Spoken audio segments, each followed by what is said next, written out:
all of a sudden, you know, holler and scream, and Pray got put the plate on the table, don't hit it real hard on the table. Pray got by the time he can read his food all in his face. I said, baby, what's wrong with you? Which way you been? Where I been? What you mean where I been? You should have been 3 hours. Baby, a car, some people had a wreck. And the little babies on the side of the road got ran over. I'm on the side of the road praying for some souls on the side of the road had a car wreck. And all of a sudden that spirit started dropping with your sanctified self. But see, when you allow the devil to start talking to you, it will create your mind so deep that it's not even there. It's called fantasy. What is it called? Fantasy? What do you call it? Fantasy? Fantasize. So trying to make something believe it ain't really happening? Read to me, Justin. Read to me. What happened? 12 hours passed and Elijah began to mock them. Call out with a loud voice. Okay, what's going on here? Right now what's going on, the hours, they having a war against who God is the baddest. Right? Praise God. And can I tell y'all today, that's going on in churches right now today. That's going on with pastors today. How many demons you cast out today? How many your pastor did? How many got saved in your church? How many is right here? How many we doing it today? We doing the same thing. Who praise team the baddest? Who choir the baddest? And what?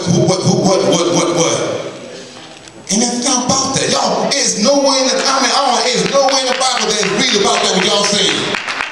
People made that stuff up, and you don't believe in that, and according to the scripture, according to everything, that's the spirit of witchcraft. That's the spirit of Jezebel. Because God, that's not like God. He don't allow his head and body fight against one another. I don't get hungry and say I'm gonna nod with my toe. No, I go get some food, baby. They don't be getting a war against one another. Y'all feel me? Read to me, sister. Read to me. Help me out here. Read to me. What else? Call out with a loud voice, for he is a God. Either he is occupied or gone aside. Perhaps he is asleep and needs to be awakened.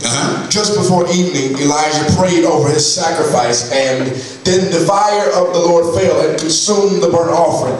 And when all the people saw it, they fell on their faces and they said, "The Lord, he is God. The Lord, he is God." Immediately after this powerful witness of the Lord, Elijah had the Hebrews hold the prophets of Baal, and all of them were put to death. We would suppose that at this point Elijah would have gone into Jezreel and asked God to finish off Jezebel, but he did not. In fact, and this may surprise you, Elijah came under spiritual warfare.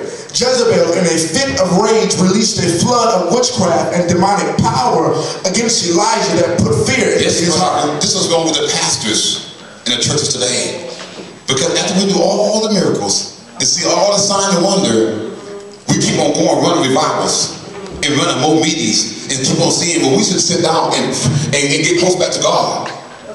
And it's a time that we have to get away and nurse back to God. It's a time that we need to get away from you. It's a time that we have to get away from the saints and people, God, and get to a place that we can keep fresh, to keep the ministry going. Because we are not God. You still made out of flesh, your body still fighting the war against his flesh. So y'all feel get that? It's deep, it really is. Because you think, well, because men of God keep on continue to go on, and you realize it was a time of season that you should sit down. It's time that you need to rest. So he should restore. Why did David have to do the thing to restore?